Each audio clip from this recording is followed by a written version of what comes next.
மயிலே உனை நான் மயக்கவும் இல்லை,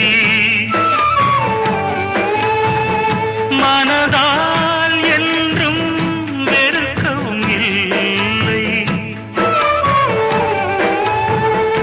என்னை நீ தேடி இணைந்தது பாவம், எல்லாம் நீயே எழுதிய கோலம். இந்த நிலை